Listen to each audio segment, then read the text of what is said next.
Salut tout le monde, c'est Kaim, nous sommes le 11 décembre, il est 14h32 précisément et je m'ennuie. Voilà, sinon la dernière fois je disais que j'allais vous parler de l'équipe. Eh ben allons-y.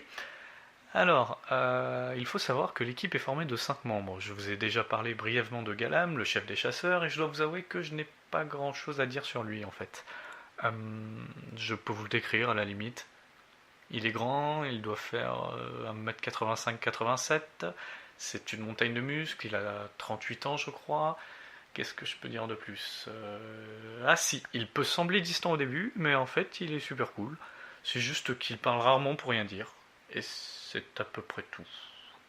Ah, et j'allais oublier, Galam fait office de conseiller pour le maire de l'espèce de communauté dans laquelle nous sommes. D'ailleurs, je sais pas si on appelle ça réellement un maire. Oui, enfin bref.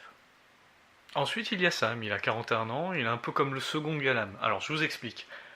Quand Galam ne peut pas être présent pendant une chasse, c'est Sam qui s'occupe de gérer l'équipe. Et en fait, je pensais faire une explication plus longue. Bref, il fait à peu près la même taille que le chef, c'est une montagne aussi, c'est quelqu'un de très calme. Il a cette espèce d'aura de sérénité, je sais pas si vous voyez. À part ça, c'est un bon public. Si vous avez de l'humour, vous êtes assuré de devenir son meilleur ami. Sinon après, il y a Camus. C'est un axi, une sorte de race d'homme-chat belette. Un chat-belette. Un bélichat. Bref, je vais arrêter avec ça. Il fait, je dirais, 1m50. Il a les poils grisonnants. Il est assez calme au premier abord, mais quand il s'agit de faire des conneries, il est présent, hein. Sinon, en règle générale, quand on doit bouger plusieurs jours, c'est lui qui s'occupe de faire à manger. C'est un vrai chef à ce niveau-là. Ça tient de la magie. J'ai jamais aussi bien mangé dans ce monde que depuis que je suis dans le groupe. Bref, maintenant on va parler de la sœur adoptive de Camus, et je précise parce qu'en fait Lise, c'est son prénom, ben c'est une humaine. Et apparemment les adoptions interespèces, je ne sais pas si ce que je dis a du sens, c'est quelque chose de courant. Et dire que chez nous on n'est pas foutu de se mettre d'accord pour des histoires de couleur et de religion.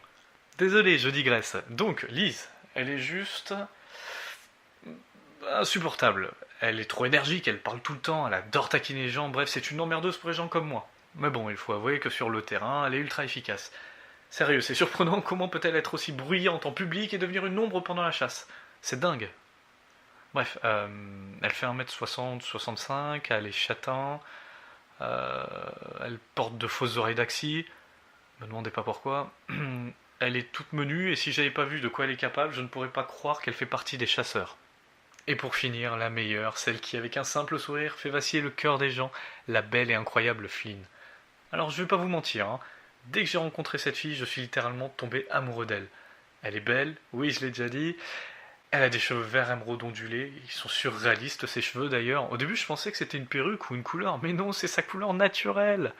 Bref, elle a des yeux verts, elle est douce, gentille avec tout le monde, et comme si ça ne suffisait pas, elle a une intelligence qui me rend juste admiratif. Pour vous dire, hein, c'est elle qui s'occupe de mettre en place la stratégie pendant la chasse parce que oui, ce genre de chasse demande un certain savoir-faire. Ah, et j'allais oublier de vous dire, c'est une combattante émérite. C'est peut-être la meilleure guerrière du groupe après le chef. Un jour, je vais lui demander sa main. Plus sérieusement, j'ai l'impression qu'elle n'est pas du genre à trop parler de son passé. Autant les autres en parlent volontiers, mais Flynn, elle... Je sais pas, elle reste relativement discrète à ce niveau-là. Au début, je pensais que c'était lié à son caractère, mais plus ça va et plus j'ai quelques doutes. Bon, c'est peut-être mon imagination, allez savoir. Bon ben voilà, j'ai fait le tour de l'équipe et je vais à nouveau m'ennuyer. Ouais. Ben oui, parce que je vous ai pas dit, le groupe est parti à la chasse depuis 2 jours et j'ai dû rester sur place parce que la dernière fois j'ai été un vrai boulet. J'ai même trébuché en essayant d'attaquer une proie. Heureusement, les autres ont su être super réactifs, mais Gala m'a dit que j'étais peut-être venu sur le terrain un peu trop tôt. Je peux pas lui en vouloir, je comprends cette décision à vrai dire. Voilà.